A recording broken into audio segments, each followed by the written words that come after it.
ভাই কি নাকি একটা আনছেন আমরা কখনো দেখি নাই। এইটা দেখছেন আপনার জীবনে দেখছেন? ক্রেডিট কার্ড, একটা কার্ড জাস্ট। তোরো ভাই এটা হলো যে আপনি একটা দোকানে আসছেন, দোকানে আই ক্রেডিট কার্ড খুঁজলে ব্যাংকে যাইতে হবে আপনার। আচ্ছা এটা কি তাহলে ভাই? এটা 2025 সালে নতুন আসছে, 3 বছর, কোনো চার্জ লাগবে না। আচ্ছা কোনো কিছু লাগবে না, টাকা খরচ হবে না, একবারে কিনবেন। গাড়ি যে কোনো গাড়ি, হুন্ডা বলেন, প্রাইভেট কার বলেন, বাস বলেন, আপনার নিজস্ব কোনো লোককে দিবেন, ওইটাতে আপনার দেখতে পারবেন কোন জায়গাতে যাইতে আছে, কি করতে আছে সব। এটা কি জিপিএস ট্র্যাকার? GPS tracker. আইহা এত সুন্দর, এত সুন্দর। তার মানে গাড়ির যে কোনো চিপায় ফালা রাখলে হবে, সিটের নিচে ফালা রাখলে হবে, কোনো সমস্যা ব্যাগের ভিতরে ফালা রাখলে হবে, কোনো সমস্যা সব তথ্য জানতে পারবো। কোথায় গেছে না গেছে এর কোনো রেকর্ড থাকে?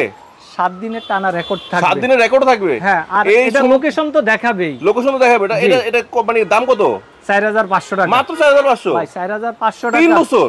3 বছর কোনো চার্জ ডাস কিচ্ছু দিতে হবে না। 3 বছর 4500 ট্র্যাকিং দেখাবো, আবার 7 দিনের রেকর্ড থাকবে। রেকর্ড থাকবে। দর্শক বন্ধুরা এই চমৎকার জিনিসটা নেওয়ার জন্য চলে আসেন এএপি ওয়ার্ল্ড নাহার প্লাজার দোতলায়, অথবা ফোন দেন ভিডিও দেওয়ার নম্বরে, স্ক্রিন নম্বরে। করলে আমরা বাংলাদেশে যে কোনো প্রান্তে পাঠিয়ে দিব। অগ্রিম 200 টাকা দিবেন, বাকিটা হাতে পাওয়ার পরে।